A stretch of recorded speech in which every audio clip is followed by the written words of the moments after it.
Masyadong nang ikinainis ni Moira nang makita nitong si Doc Enriquez sa hotel dahil masyado nga itong nakikialam sa problema nilang pamilya.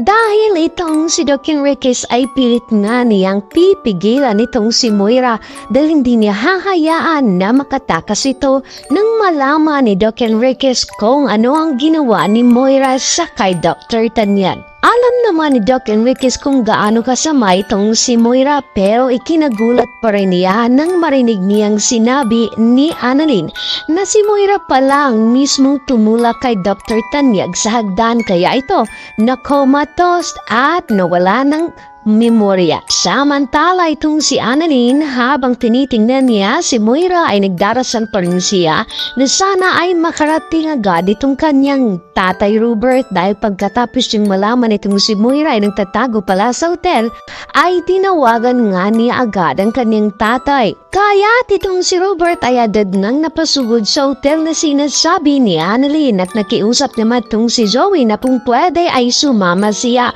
Ngunit binalaan naman si Zoe ni Robert na wag nga daw niyang susubukan, warningan or pagsabihin ng kanyang mommy Moira na papunta na itong si Robert dahil baka nga daw ay makatakas pa ito. Abala na sana itong si Moira sa pagkikipag-usap kay Doc Enriquez ngunit itong si Annalyn ay nagkataon naman na nabangga niya ang isang babae kaya napalingon bigla itong si Moira at dito nga ay nakita ni Moira na kasama pala ni Doc Enriquez itong si Annalyn kaya't hindi nagustuhan ni Moira na magkasabwat pala itong dalawa. Pero sobrang nag-aalala nga itong si Moira dahil paniguradong sasabihin daw ni Annalyn itong si Robert kaya't kailangan nga na makatakas at makaalis agad itong si Moira sa hotel dahil ayaw nga niyang mahuli siya ng kanyang asawa. Ngunit hindi naman ito hahayaan ni Annalyn na makatakas ito si Moira kaya't pipigilan niya ito ng husto. At sa kabilang banda naman gusto sana ni Josa na samahan ito si Annalyn ngunit sabi ni Annalyn na mas kailangan daw si Josa ng kanyang nanay Lynette kaya't kailangan na si Josa ay samahan lang niya ito lagi si Lynette.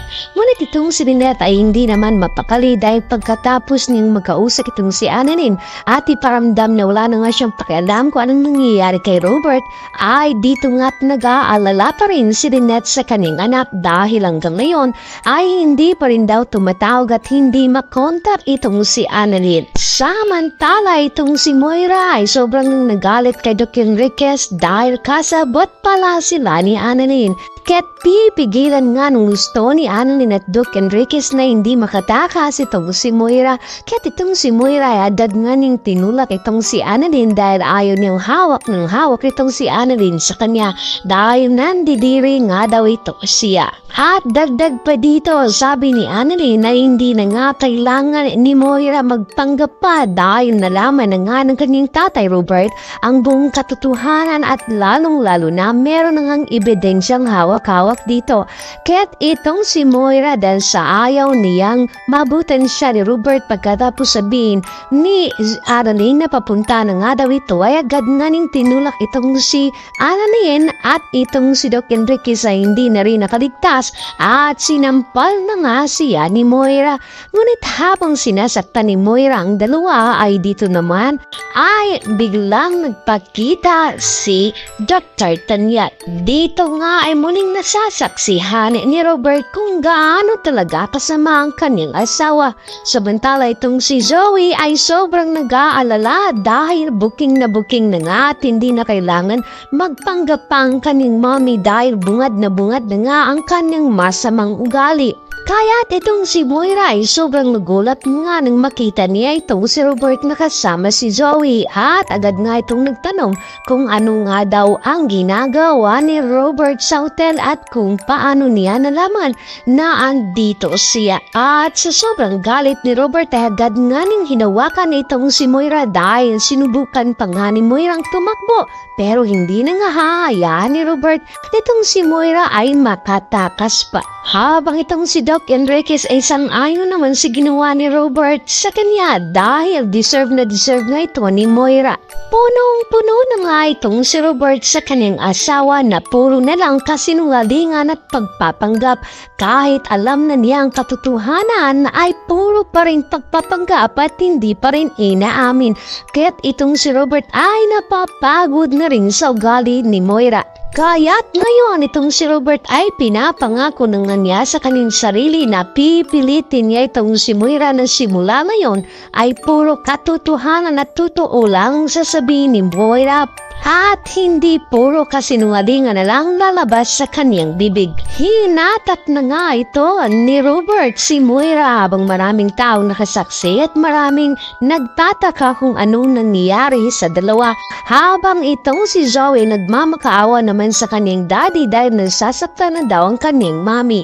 Pero wala nang magagawa ang pagmamakaawa ni Zoe dahil hindi na nga ito epektibo pa, lalong-lalo na sobrang galit na nga ito si Robert. Dito nga ay sa wakas malalasap talaga ni Moira kung ano ang karma niya. Habang itong si Annalyn ay nakasunod naman sa kanyang tatay at dito nga ay sinabi niya na tama lang yan tay para mabigyan ng leksyon dahil hindi biro na magkaroon ka ng sawang kriminal kaya dapat itong parusahan. Sobrang kahiya na nga ang nararamdaman ngayon ni Moira dahil sa ginawa ni Robert ngayon sa harap ng maraming tao pero wala nang magagawa itong si Moira lalong-lalo na mismo kay Robert na sobrang galit na galit sa kanya. Kinamumuhian nga siya at sobrang malas nga ni Robert na nagkaroon siya ng isang katulad niya na isang hindi ordinaryong asawa kundi isang kriminal. At sa ngayon ay hindi nga may pintang mukha ni Zoe nang makita niya ang kanyang mami Moira ay sinasaktan mismo ng kanyang daddy.